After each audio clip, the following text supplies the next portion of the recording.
আমাদের 2 সপ্তাহ কাজকর্ম বন্ধ ছিল। কালকে হঠাৎ করে কাজ করলাম, আর আজকে সকালবেলা ঘুম থেকে উঠতে ইচ্ছেই করতেছে না। খুবই পরিশ্রম হয়েছে কালকে। এই নতুন কোম্পানিতে আজকে নিয়ে আমি দ্বিতীয় দিন কাজ করতেছি। আমরা প্রায় 2 সপ্তাহ বসেছিলাম, আর কালকে হঠাৎ করে কাজে যাওয়ার পর এত পরিশ্রম হয়েছে, তার মধ্যে আজকে সকালবেলা যে বিছনা থেকে উঠবো, বিছনা থেকে ওঠার ইচ্ছেই করতেছে না, খুবই খারাপ লাগতেছে। বিছনা থেকে ওঠার পর ব্রাশ করলাম, ব্রাশ করে জামা কাপড় পরে বেরিয়ে পড়লাম কাজে যাওয়ার জন্য। আর আজকে সকালবেলা কিন্তু বৃষ্টি হয়নি, এখনও পর্যন্ত আকাশটা একদম ক্লিয়ার আছে। কিন্তু এই আকাশের বর্তমানে ভরসা করা যায় না, এখনই রোদ দিবে, এখনই বৃষ্টি চালু হয়ে যাবে। এখনও কিন্তু কেরালাতে ভালো করে কাজকর্ম খুলে নেই। আমার অনেক বন্ধু বান্ধব আছে কেরালাতে, প্রত্যেক দিন আমাকে ফোন করে বলতেছে, ভাই আমাকে কাজের খবর দিয়ে, আমি 3 সপ্তাহ ধরে বসে আছি। বর্তমানে কেরালার অবস্থা খুবই খারাপ, কাজকর্ম পাওয়াই যাচ্ছে না। সকাল 10টার সময় কাজকর্ম বন্ধ করে চলে গেলাম ক্যান্টিনে খাওয়ার জন্য।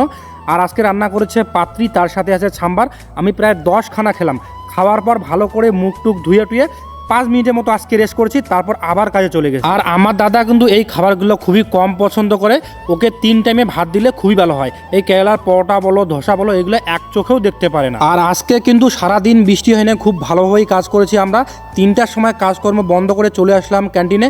আর আজকে আমাদের ক্যান্টিনে রান্না হয়েছে মাছের ঝোল, ঘন্ট, তার সাথে ছিল সাম্বার। 2টা দিন কাজকর্ম করার পর যতটুকু বুঝলাম আমি, যে এই কোম্পানিতে রান্নাবান্না খুবই সুন্দর, 3 টাইমে খাওয়া দাওয়া খুবই ভালো। কিন্তু এখন দেখার বিষয় হচ্ছে যে এই কোম্পানিতে পয়সা টন্টনা দেয় কি না। সবথেকে বড় প্রশ্ন হচ্ছে এই পয়সাটা নিয়ে। আর এই নতুন কোম্পানিতে আমরা কিন্তু বেশি দিন থাকবো না, প্রায় 2 মাসের মতো থাকবো আর কি।